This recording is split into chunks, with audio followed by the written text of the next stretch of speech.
Hello, I'm your host, Rhaze, and we're here with some of the main cast members and executive producers of the Cineplay original series, The Fever.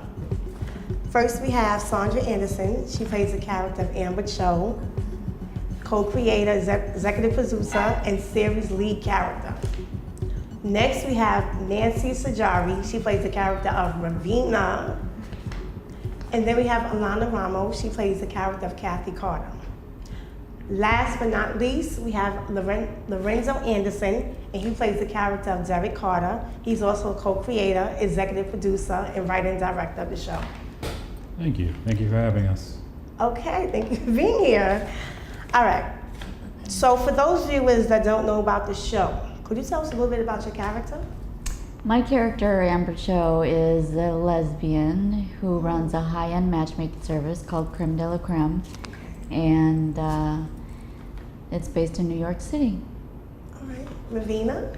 So Ravina is the character of a very, very sweet girl that she loves everybody, but her love was too much that they start to kill. Oh, okay. What's that called? That dangerous love? What was that thing love, with tragic Fatal love. Attraction. Fatal attraction, yes. Okay, interesting. Kathy Carter? Kathy is the wife of Derek Carter, and also Sugar Berry. Mm-hmm. And she's also best friends with Amber Cho. All right. They have a very special connection, her and Amber. She also has a party problem. All right. Okay. And next we have Derek Carter. Derek is a private investigator. He used to be NYPD detective with Amber's former lover, Veronica Santos. That's how they met. He's got issues from his past in that he has an ex-wife that we actually introduced in the last episode of season 2. Her name is Carmen Carter. And one of his issues is he was actually shot 5 years ago when that was like his last assignment on NYPD, and they never found the person that shot him. So Wow. He's still dealing with that for 5 years, as well as all the stress that police go through and detectives and stuff. He loves his new wife Kathy, but he also is still connected with his ex-wife Carmen because they have a child together. Okay. So season 3, you might see a triangle going on there. Okay. Okay. He's not going to get rid of his sugar baby, but he loves his son as well. So you know how that goes. The baby mama drama it already started in the end of season 2, so it's definitely going to continue in season 3. In addition, he's Amber's business partner because he's the one that designed her matchmaking system. So he has a 20% interest in her company. So they both became millionaires in season 2. Okay, great. We'll see how that plays out. All right. So now, what is the concept of the show in general, and what does the title "The Fever" refer to? The Fever refers to the system that runs Creme de la Creme. And that system matches up the clients to each other based on their passion level. And Derek Carter is the one who created that system. Okay. Yeah, it was created by Derek, but the algorithms are also part of Amber's input. It's basically 200 questions that you have to answer when you come into her company. And it's questions that you don't get with eHarmony and Match.com. Like if you watch episode 1 of season 2, she asked one of her clients, female client, what do you like?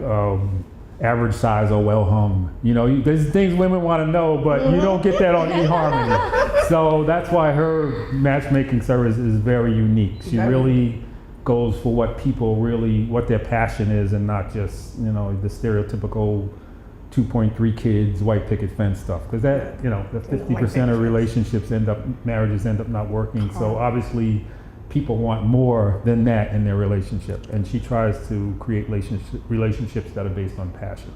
Okay, totally understand. The show has a very diverse cast. Was that intentional, and how does it relate to the storyline? Yes, it was intentional. Since Hollywood lacks diversity, we wanted to make sure that this show had as much diversity as possible. And we have every ethnicity that we could possibly think of in the show. And it's worked out very well. And that way, the audience has someone that they can relate to with each character.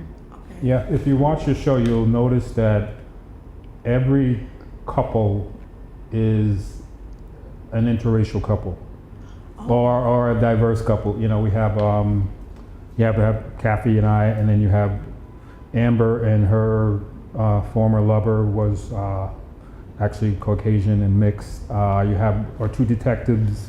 One, he's white and she's black. So I mean, even within the characters, you'll see the diversity, and you'll see that most of the connections involve interracial connections.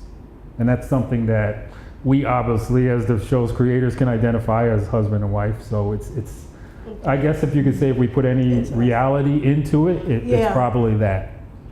And we think we have a passionate relationship. It's definitely not your typical 2.3 kids, white picket relationship. Great. How hard is it to find the right cast members for the show? It varies. Some characters are easier to find than others, and some characters are harder to find than others. Our challenges have been the lesbian characters. Those have been our biggest challenges. Our easiest characters have been the white male characters. Those have been the easiest characters to find. We had one character we had over 400 submissions for in a matter of less than 8 hours. So, I mean, it varies, like I said, with each character. So. Yeah, I think part of the problem, the good thing is that there's no shortage of actors in New York. No, not at all. But and I know there was some things going on social media. I'm not sure the production is one of those, I don't know if it was La La Land or whatever, but they picked an actress because she had a bigger social media presence than another actress who was better. Those Games of Thrones. The Games of Thrones. So it's not like we play that route, but yeah, if you want to be in the show and you're not on social media, it's an internet-based show. We promote totally on social media. So if someone submits and they don't even have a Facebook or Instagram or Twitter or nothing, we probably will pass on them, even if they're talented. So if we had to choose between two actors that were equally talented, we would probably pick the one that had a bigger social media following, because we feel that's very important to, not just to promote the show, but if you want to be in the industry, to promote yourself as well. Interesting. Okay. Now, can you tell us a little bit about the challenges of producing an independent TV series? You want to give it to me? Oh, there are a lot of challenges. If this was 5 years ago, I would think everybody in the industry would be like, you guys are nuts. You should just go to a bridge and jump off, because nobody did what we're doing now. People would just, it was the same way the music business was, say, 10 years ago. You went in the studio, you did a little demo, and then you try to get a major record deal. Now, you want to get a record deal, you probably have to have your own music video, maybe even have your own album completed. Record companies just aren't signing people that have a catchy song, and something they made up in their basement. So the direction the film and TV industry is going in the same direction. I think we're kind of ahead of the curve, where we're not just doing a pilot episode to submit to a big network and hoping 3 years from now it gets picked up. We're really doing it the same way that the big production companies are doing it. The difference is we don't have the resources, we don't have the budget, but we have to make it look as close as possible to a real production, so it doesn't look like somebody ran around with their phone filming it. Even now you see we're using real microphones. We're not just using the camera microphones to get that crappy sound that you usually hear. Yeah. So we try to stick as close to like what a real professional production would be, but obviously you have a big production would have 4 cameras going on now and 20 people in here, and it'll be like 3 times hotter than it is already. Okay. So even our crew, we gotta love our crew. Everybody that gets involved does 3 different jobs, and we're lucky to have great actors that are willing to do a full day and not want thousands of dollars, because they want the experience and they believe in the show. And that's Yes. who has moved forward with the production. Okay. These 2 young ladies, we've given other opportunities because they've been very dedicated in supporting and promoting the show, even more than some of the characters that have been here since day one and are union actors. Everybody here, we're all non-union actors. Oh, here. wow, okay. So even though we have other union actors Yeah. in the production, so it doesn't. I would hate to say that we've had worse luck with some of the union actors, but when we had some of the union actors in bigger roles, it didn't work out for some reason. I don't know why. It didn't work out. It didn't work. Yeah, we've had better luck with actors that are more new to the industry. Maybe because they want more. Maybe because they hungrier. haven't been around all the big productions where you think, okay, you got to have 300 people on the set and all that type of bullshit. Do you also think people that are in unions feel like they're entitled? Or feel like they think they're better? That could be part of it. We spoke about this before. The actress that had a little jealousy issue. She was a union actress, and the one that she was jealous of wasn't a union actress. So maybe that's true. But the union actors we have now, Kenny and Tommy and Christian and Jessica, they're all great people. They've all survived the killing off by Ravina of season 2. Just a little spoiler alert there, you guys. They're all great people, so I'm not referring to them. But everybody else is SAG eligible, non-union, and it's just a great cast, and everybody supports each other, especially the women, and I found that very interesting. We even had a fan who commented, about not just the diversity, but just the fact that all these beautiful women they all get together and they support each other. They support each other on social media. They like there's no hating going on. Yeah. And that's what makes this possible. Because if send that was each other- going on, we would not be able to do this. We send each other cat pictures. Yeah, these 2 send each other cat videos and stuff. Yeah. Look at this kitty. Lana sends me songs. It's like somebody good. It's like she's really got good taste in music.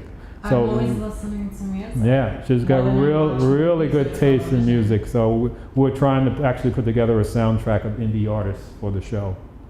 Oh. We think that would be really good, a really plus for the show and for the indie artists as well. Okay. Because I know how hard it is to sell. I started in the music business 25 plus years. I know how hard it is to sell music now. Extremely It's hard. crazy. I mean, if Extremely hard. you can sell 5,000 iTunes downloads, you're like a hit. It's really hard now because everything's for free. Nobody wants to pay for it. The internet killed the music Mhm. industry. Yep. Okay. Now let's talk about the sex scenes. Now, how were they filmed, and how comfortable are you in filming them? Well, we film them in an intimate environment. We try and make sure that it's as comfortable as possible for the actors that are in the scene. Usually it's either myself or Derek or Lana or Jessica or She's going on and on. Veronica. Like a grocery list. But we try and make sure that there's as little possible as PAs, as little as possible crew. Yeah. The least amount of people, the more comfortable it is. So we're hoping that it's, it's a more comfortable as can be for the actors. And Yeah, I mean, I agree. We try to make it tasteful. If you watch the raw footage, you'll be like, oh, it looks like porn. But then when you watch the edited footage, it's more intimate. It's cropped. It's not full body shots. It's no, it's mostly above the waist. It's hands and faces, and you know what I mean. We try to make it. It's more of a teaser. Like we might have 3 hours of footage that ends up being a 30-second scene. Wow. But having actresses and actors that are comfortable filming makes a very big difference, because in season 1 we actually had a different actress, and she wasn't comfortable like anything showing below the waist, now even like with underwear on. So we had to always like have the sheet pull, you know what I mean? It just looked it looked very uncomfortable. My character had to have shorts on. It was just it just made it more difficult, even though we were trying to say that we're going to crop the footage so nothing's going to show. So having actors and actresses that are comfortable and professional really makes a big difference. And we've been fortunate. I mean, we really have. I mean, I know, and the same thing, we go again, it's been mostly the non-union actors. So. That goes hard. That's right, okay. Yeah. Right. Now, are there any scenes that were filmed that were too hot for the show? Yes, there were scenes that were edited down and out that were not shown because they were too provocative. Okay. The fever, is that possible? Fever. When is season 3 scheduled to come out? Season 3, we're going to stick on the schedule. We were thinking about coming out early 2018, but we're going to stick with the early summer start schedule of like late June. But like I said before, we're going to put a lot more into production, so we're already in pre-production. We're already working on writing the episodes. Like I said, we have to find those 2 new, 1 male character, 1 female character, but figure late June it will start. Well, like I said, we're on that power schedule. We want to get the summer crowd. Power moves. Everybody's out of school. We got no excuse. It's on the internet. You don't have to be. You can be at the beach and watch the show. You can be wherever you are and watch it. Yeah. That's great. Okay. So we're going to go for that summer schedule. Plus, we have 2 new series that we're developing and working on now, and they have to come out first. And some of us are involved. Well, I'm involved in all 3. Lana's involved in 2. Ravina's involved in 2, and Amber over there, I'm giving everybody the character name, is involved in all 3. So we kind of have to pace ourselves. And we just felt that we worked really hard on season 2 over a long period of time, and we don't want to rush season 3. So even though it may not come out till June, we're literally working on it now, so to speak, as far as developing it and thinking of, the storylines and where it's going to go and everything. Because it's definitely going to be a lot hotter than season 2. We're pushing, we've been building this as a provocative show. It's going to be provocative season 3. I think it got a little watered down with the murder thing, because we had the funeral scene, which was a beautiful scene, but, it was a little soft. Some of the music was a little soft. We're going to harden it up. It's a New York City show.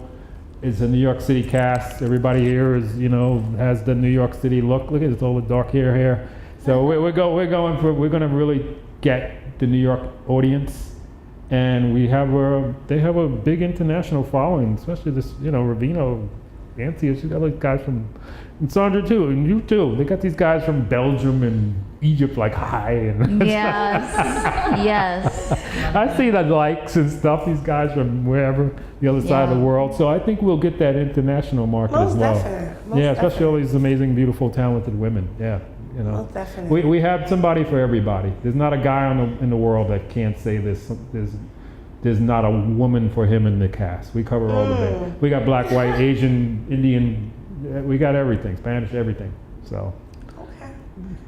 All right. Well, we're gonna try to give something for the ladies. Besides Derek, we gotta give something for the ladies. We're working on it. We'll give you a little more eye candy. Hot girls and where is the hot guys? We're gonna give them a little more eye candy.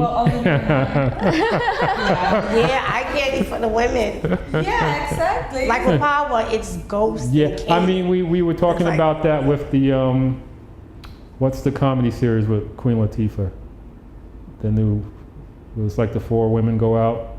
Oh, Girl Strip. Girl Strip, and somebody was talking about the success of that was better than the other 4-girl show with the Caucasian women, because Girl Strip showed like guys' asses and stuff. Yeah, it was like Yeah. the women got some they got a little bit. Yeah. So we're gonna incorporate a little bit of that into the Fever as well. Yeah. Okay. You know, we show the women, the strong, talented, beautiful women, but you know, we're gonna give them a little something. Besides Derek, you know. my ass is shown enough in season 2. my character was actually not. Both of our characters were literally not supposed to be important characters. Both the Kathy and Derek characters were supposed to be minor characters, but once we had the murder investigation, his character got more involved, and then we connected the Kathy character with Amber more, and that character became bigger. And then the same thing with Ravina. I mean, these 2 characters, these 2 actors, these 2 women made their characters bigger because of who they are, because of their commitment to the show and how well they played their roles. Yeah, so they made their roles bigger. So for all you aspiring actors out there, take your role seriously. Don't look at it as just another gig, and it may lead to bigger opportunities. Yeah, you Yes, never it know. will. Yeah. Yes, it will. Yeah. Well, it was a pleasure meeting with you all, the main cast, the main characters of the cast of Fever. I'm Rhaze Lanore, and thanks for joining us. All right. Thank Watch you. it, cineplaytv.com. Yeah. Fever.